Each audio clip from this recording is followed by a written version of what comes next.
after rejection, or what I viewed as rejection, even if it wasn't, I flipped completely and I was like, okay, there's nothing I can say or do to make people stay in my life.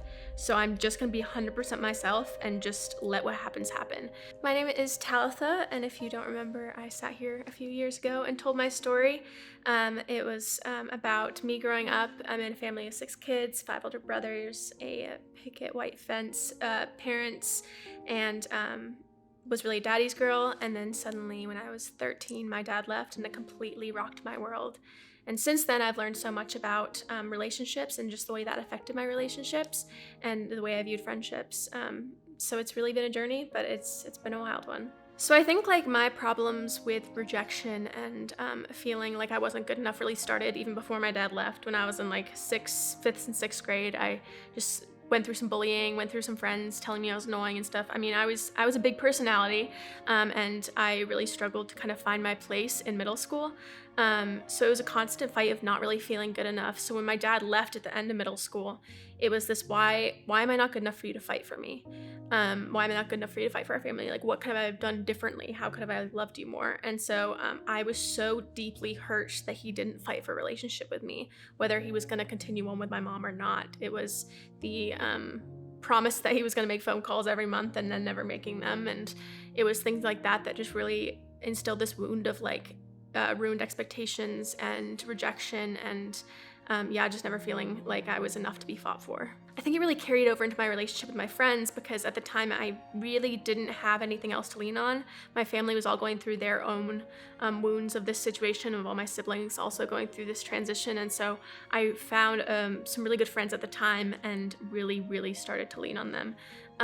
So much that I was becoming very dependent on them.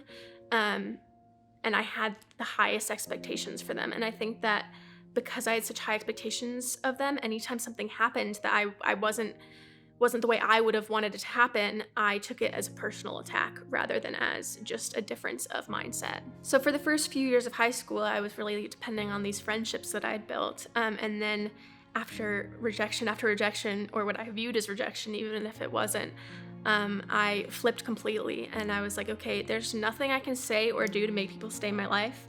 So I'm just gonna be 100% myself and just let what happens happen. But in turn, I became so untrusting of people in that. While being genuine is a really good thing to do, it's also, it was the root behind it. If I wasn't being genuine because I wanted to be myself, I was being genuine because I didn't trust anyone. So by the end of high school, I didn't really have any of these really deep friendships.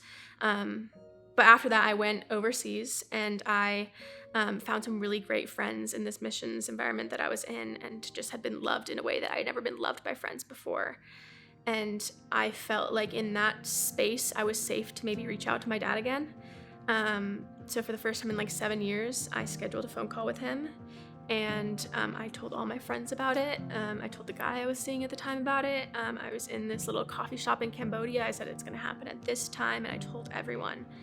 And when that time came, not a single one of my friends checked in. The guy wasn't answering his phone. Like, I felt so alone and so rejected and so like, okay, well, like their life's more important than mine or whatever it might be. And it was such a pride moment because I realized I'm being so prideful in this to say that even. And I felt like I had this realization that God kept being like, I want to heal you, but you keep trying to bring other people with you. So like, yeah, God, I'll follow you, but let me grab their hand too. Like, I need them too. And God just being like, you don't need them. All you need is me. And if you trust in me and you rely on me for friendship, you can get through this. And so I had that phone call with my dad, and now I talk to him once a month, and I would never have been able to get through that if I'd put all my dependence on friends rather than on God. Since then, I feel like I haven't had to lean on people as much. My friendships are so much healthier because I'm not leaning on them with that weight of my whole life, because I'm leaning on Jesus with the weight of my life. Well, the first goal in any relationship, I feel like, is to love them the best that you can. And so I think one thing that's changed a lot is how do they want to be loved? And so asking myself that question with everybody.